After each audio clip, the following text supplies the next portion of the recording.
So, needless to say, we are a bit confused by those that are claiming to be Maroons, and we don't mean claiming disparagingly, because many of them are in their hearts, in their, intentions. But we're a little confused by those that they're kind of picking and choosing, almost like how Christians do with the Christian Bible. They pick and choose certain things to fit whatever they need at the time. So we've never understood the abundance of fried chicken,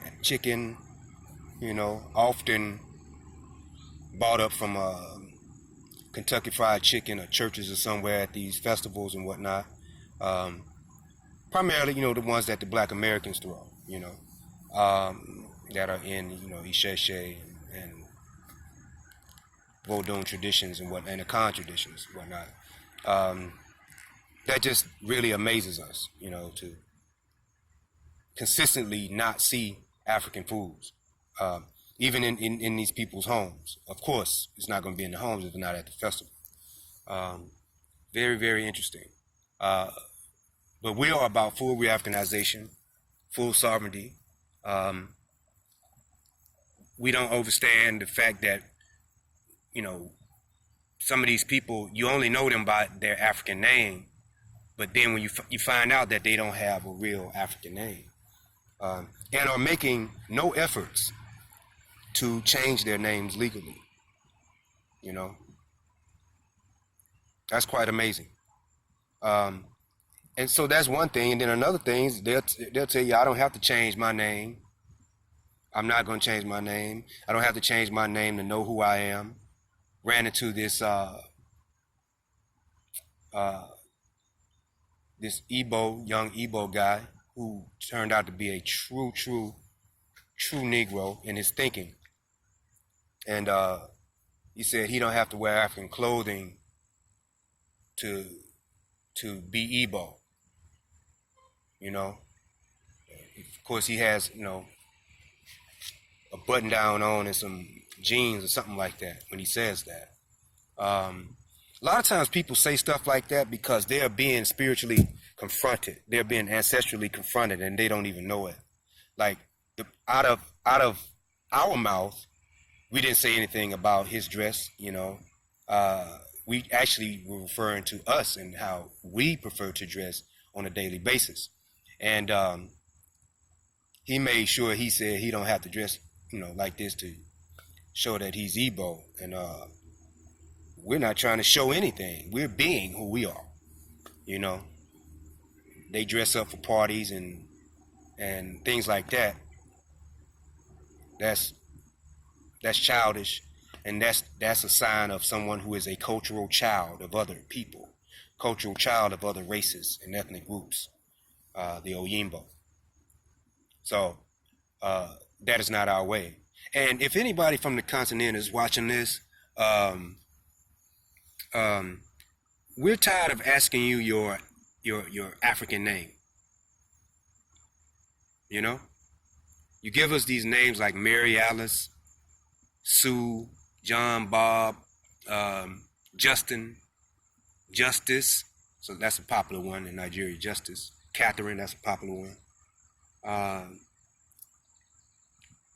You're naming your children after soap operas and movie stars, and then you get mad at them when they do stuff that is not Yoruba, that is against the Yoruba way or the Igbo way or the Fon way or whatever.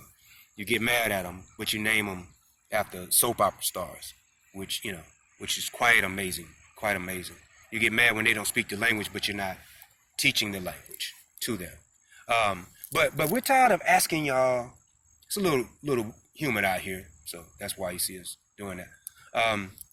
We're tired of asking y'all what is your African name. So we're gonna let you be Justin and Justice and Barry and whatever else you want to be. We're gonna let you be that. That shows that you're trying to de-Africanize. while we're re-Africanizing, you're de-Africanizing. You know, not just on the continentals. You know, back to the Black Americans, and we say Black Americans because that's a Black American move to reject reclaiming African names. So we find that the re-Africanization process is real. It's not simple. It's not easy. It comes more natural for some than others. Normally, those that it comes actually natural to, they don't have these issues that we're talking about. You know, like I say, Black Americans are, they're initiated to various deities, got elays, got websites, talking about Ifa this, Ifa that, Vodun this, but they name their child's, their child's name is Damien, and then they named him Damien years after they've already been in a tradition. We almost say religion because that's how they view it. That's a religious thinking type of thing anyway. So we just wanted to speak on those things. Maybe it'll spark something in somebody. We want people to call what they're doing what it really is. That's not maroonish when you're talking about we don't need kings, queens, we don't need priests, all this type of stuff. You're not a maroon. That's not a maroon. That's something else. You may need to come with a new name for that, but that's not maroonish. If you look at the maroon communities, they had kings. Some of them to this day have kings, down in Colombia in particular.